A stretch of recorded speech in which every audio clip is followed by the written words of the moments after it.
അന്താരാഷ്ട്ര തൊഴിലാളി ദിനം. ചരിത്രം. 8 മണിക്കൂർ ജോലി, 8 മണിക്കൂർ വിനോദം, 8 മണിക്കൂർ വിശ്രമം എന്ന ന്യായമായ ആവശ്യമുയർത്തി 1886 അമേരിക്കയിലെ ചിക്കാഗോയിൽ നടന്ന ഐതിഹാസികമായ പോരാട്ടമാണ് മെയ് ദിനത്തിന്റെ അടിസ്ഥാനം. അക്കാലത്ത് തൊഴിലാളികൾ ഒരു ദിവസം 10 മുതൽ 16 മണിക്കൂർ വരെ കഠിനമായി ജോലി ചെയ്യാൻ നിർബന്ധിതരായിരുന്നു. ഇതിനെതിരെ ചിക്കാഗോയിലെ ഹേ മാർക്കറ്റിൽ നടന്ന പ്രതിഷേധ പ്രകടനത്തിന് നേരെ പോലീസ് വെടിവെപ്പുണ്ടാവുകയും നിരവധി തൊഴിലാളികൾ രക്തസാക്ഷികളാവുകയും ചെയ്തു. ഈ പോരാട്ടത്തിന്റെ സ്മരണയ്ക്കായാണ് 1889 നടന്ന സോഷ്യലിസ്റ്റ് അന്താരാഷ്ട്ര സമ്മേളനം മെയ് 1 അന്താരാഷ്ട്ര തൊഴിലാളി ദിനമായി പ്രഖ്യാപിച്ചത്. ഇന്ന് ലോകമെമ്പാടുമുള്ള തൊഴിലാളികളുടെ അവകാശങ്ങൾ നേടിയെടുത്തതിന്റെയും ഐക്യത്തിന്റെയും പ്രതീകമായി ഈ ദിവസം ആചരിക്കപ്പെടുന്നു. കേരളവും മെയ് ദിനവും അറിയേണ്ട കാര്യങ്ങൾ. കേരളത്തെ സംബന്ധിച്ച് മെയ് ദിനത്തിന് രാഷ്ട്രീയവും സാമൂഹികവുമായ വലിയ പ്രാധാന്യമുണ്ട്. ആഗോളതലത്തിൽ ഈ ദിനം ആചരിക്കാൻ തുടങ്ങുന്നതിനു മുൻപേ കേരളത്തിൽ സംഘടിത തൊഴിലാളി പ്രസ്ഥാനങ്ങൾ സജീവമായിരുന്നു.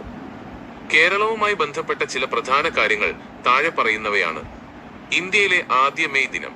ഇന്ത്യയിൽ ആദ്യമായി മെയ് ദിനം ആചരിച്ചത് 1923 മെയ് 1 ചെന്നൈയിലാണെങ്കിലും മലയാളി കൂടിയായ സിസ്റ്റർ സിംഗാരവേലു ചെട്ടിയാരുടെ നേതൃത്വത്തിൽ അതിന്റെ അലയൊലികൾ കേരളത്തിലെ തൊഴിലാളി പ്രസ്ഥാനങ്ങളെ വലിയ രീതിയിൽ സ്വാധീനിച്ചു.